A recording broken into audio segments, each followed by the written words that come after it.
చూసారా కృష్ణుడికి ఎట్లయితే అంతగా స్నేహితులు బంధువులు అందరూ ఉన్నట్టుగా మన పరమాత్మ స్వామి చాలా చోట్ల చదువుకోవడం జరిగింది. ఇంకోటి ఒక చోట ఉంటే వారికి ఉన్నటువంటి గుణం ఏమిటంటే చుట్టుపక్కల ఉన్నటువంటి వాళ్ళని పలకరించడము, ప్రేమ. అదే కదా ప్రేమ కదా కావాలా. అటువంటి ప్రేమతో మాకు తెలియదు. ఇప్పుడు వచ్చినట్లు స్వామి లోపల కూర్చొని వాళ్ళిద్దరూ నాష్టా చేస్తున్నప్పుడు తెలిసింది. అప్పుడు స్వామి చెప్పారు మాకు సహాధ్యాయి, నేను ఇక్కడ లెక్చరర్ కూడా శాస్త్రీయ లెక్చరర్ అని కూడా చెప్పారు. చాలా సంతోషము. ఈ విధంగా మనకు భాగవత మహాపురాణము ఒక పరిచంద్రుడికే మోక్షం ఇచ్చిందనుకోవడం తప్పు. సకల జనులకు ఆనాటి నుంచి ఈనాటి వరకు కూడా ఈ యొక్క భాగవత పురాణము మోక్షాన్ని కలుగు చేస్తుంది. దాంట్లో మనము వస్త్రాపహరణకు వచ్చినాం. ఇప్పుడు దీంట్లో ఏముంది? యుద్ధం కాకనే స్వామి అందరిలో సంహారం జరిగింది. ఇప్పుడు వస్త్రాపహరణ. ఇదేంటి? చాలా మంది ఏదో గుండెపతి లాగుంది, మీ దేవుడు ఏందయ్యా, వాళ్ళు కొంచెం మతస్థులు వస్త్రాలు తీసుకోవడం ఏంటంటే, నేనన్నా తిక్కోవడం వస్త్రాలు వాళ్ళు ఇంట్లో కూడా దండి ఉన్నాయి, ఇంకా ఆయనకి 8 మంది భార్యలు చాలా ఉన్నాయి, ఎవరుగా తెలిసిపోయింది. వస్త్రం అంటే మనసును దొంగలించినాడు. అందుకే మనసందే మోక్షము, మనసందే దురితమన్నాడు. ఈ ఒకటి పోతే మనకు మోక్షం వస్తుందట. ఆ మనసే ఇప్పుడు లేకపోతే తిప్పలు పెట్టి ఎక్కడెక్కడో తిరుగుతాను మొత్తం. కాబట్టి ఆ మనసు కృష్ణుడు దొంగలించాలా వద్దా? దొంగలించాలా, మనకెంత రావాలి. కాబట్టి పరమాత్మ అంటే దాన్ని తీసుకొని పోతే మనకి ఇక మాయ అని చెప్తారు. 3 మాయలు దొరకాలంట. ఒకటి శారీరక మాయ, శరీరం ఏదైనటువంటి భ్రాంతి పోవాలంట. శాస్త్రాభిమానం, దేహాభిమానం. ఈ 3 భాగవతానికి సాధ్యము అని చెప్తున్నాయి శాస్త్రాలు. ఇప్పుడు వేదాంతం చదువుకుంటే ఒక అహంకారం ఉంటుందంట. అబ్బా నేను ఎక్కడ పండితున్నాం, నాకు అన్ని శాస్త్రాలు వచ్చు అనుకుంటాడంట. కానీ దీంట్లో లేదంట. భక్తిలో భక్తి బీజాన్ని తినేస్తుంది. బీజం ఎక్కడైతే నాశనం అయిపోతుందనే మోక్షం. ఏం బీజమో? నేననేటువంటి వాసన ఉంది కదా మనలో. వాసనలో 2 రకాలు ఉన్నాయంట. స్త్రీ శరీరానికి ఉత్పత్తి చేసే గుణం ఉంది. మన మనసు ఉంది కదా వాసనలో, దీనికి కూడా ఉత్పత్తి చేసే గుణం ఉందంట. అందుకనే వాసనాక్షయమే మోక్షము అని చెప్పారు.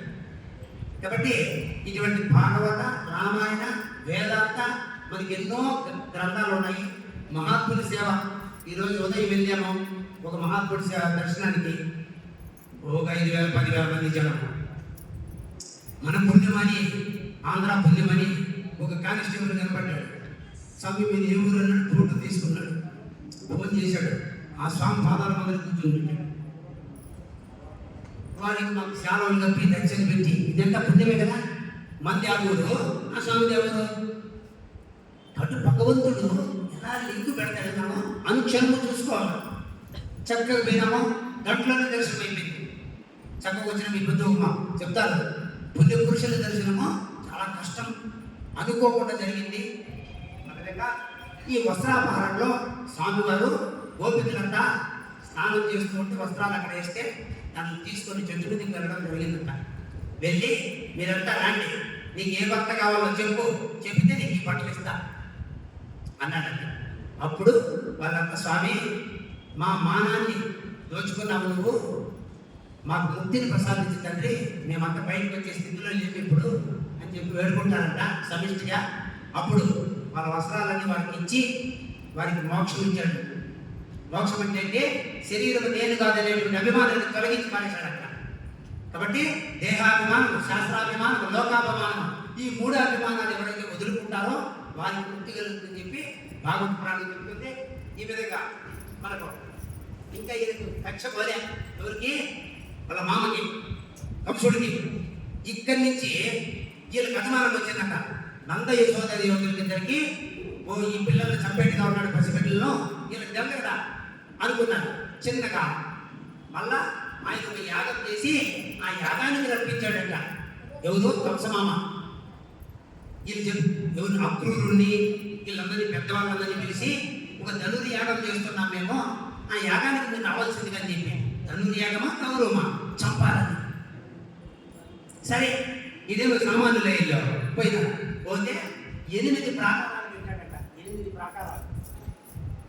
ఫస్ట్ ప్రాకారంలో మల్ల యుద్ధం చేసేవాళ్ళు, ఇది దాటుకొని రమ్మన్నాడట.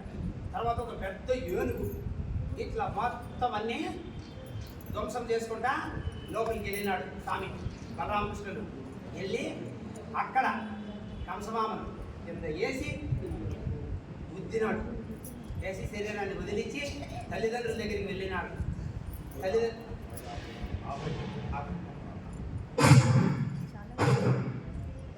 ఎప్పుడైతే వారు సంహరించిన తర్వాత కంసుని తల్లిదండ్రుల దగ్గరికి వెళ్ళి వారి ఆశీర్వాదం తీసుకొని వారిని బయటకు తీసుకొని వచ్చి ఇక్కడే మ్యారేజ్ చేసుకుంటాడు.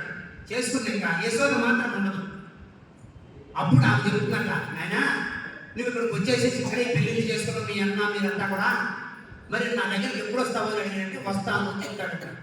ఈ కార్యాలన్నీ అయిపోయిన తర్వాత వెళ్తాడంట. ఎక్కడ నందగోకులం మనం వెళ్ళాం కదా మన అక్కడ ఆ కొండపైన అక్కడ వెళ్ళి ఏ కావాలమ్మా నీకు వరం కోరుకోమంటే చెప్తాడు. నీ పెళ్లి చూడాలనుకున్నా చూడలేకపోయానంటే ఇప్పుడు కాదని నీకు వచ్చే జన్మలో నీకు నా పెళ్లి చేసేటువంటి భాగ్యాన్ని కలిగజేస్తానని చెప్పి చెప్పడం జరిగింది. ఈ విధంగా నంద యశోదములు ఎంత పుణ్యాత్ములో తల్లిదండ్రులు కంటే వాళ్ళే పుణ్యాత్ముడు, వాళ్ళ ఎంత పెరగడము. అందుకే ఈ విధంగా భాగవతాన్ని మనం ఏమని చెప్తామో చెప్పలేదు. పెద్ద పెద్ద మహాత్ములే మధుసూదన సరస్వతి, తర్వాత స్వామి రామకృష్ణానంద స్వామి, పెద్ద పెద్ద మహాత్మ స్వాములందరూ కూడా భాగవతాన్ని మీద రాసినారు. మీకు చెబుతా, గోపికా ఘట్టమని భాగవత సుధా అని స్వామిగా రాసినారు. పుస్తకాలు తీసుకొని చదివితే మీకు తెలుస్తుంది. భగవంతుణ్ణి యథోవాదో నివర్తంతి అప్రాప్య మనసా సహా ఇవన్నీ వర్ణించడం బట్ట వేదాలే ఆ భగవంతుడిని వర్ణించలేక ఎన్నికెళ్ళిపోయినాయట. ఇంక మనమంతా కాబట్టి భాగవత మహాపురాణంలో పరమహంసలంటే ఎవరు, జ్ఞానులంటే ఎవరు, భక్తులంటే ఎవరు, ఆత్తులంటే ఎవరు, జిజ్ఞాసులంటే ఎవరు, ఈ విధంగా మొత్తం అంతా కూడా జరిగింది. మీరు ఆ భాగవత నేను అవసరమైతే ఒక 150 కాఫీలు మన భువనేశ్వరం అర్థం చేస్తానక్క మన ఇద్దరికి కొనుక్కోండి. మన ఇంట్లో కోట్లు ఉండేది కాదు, ఆ బుక్ ఉందనుకో కోట్లతో సమానం. మన పరమాత్మ స్వామి దాన్ని ఎక్కువ చదువుతుంటారు. ఆ భాగవతను మీరందరూ కూడా తీసుకొని ఆ గ్రంథాన్ని చదివి ఆ యొక్క వాసుదేవుని అనుగ్రహానికి పాత్రలు అవుతారని కోరుకుంటూ వాసుదేవ వాసుదేవ గోవింద గోవింద గోవింద పార్వతీ పతయే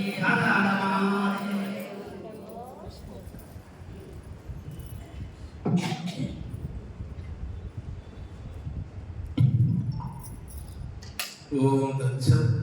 అదేవిధంగా మన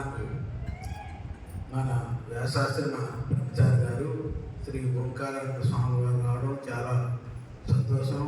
ఇటువంటి కార్యక్రమాలు వారు ఎక్కువగా చేయిస్తుంటారు.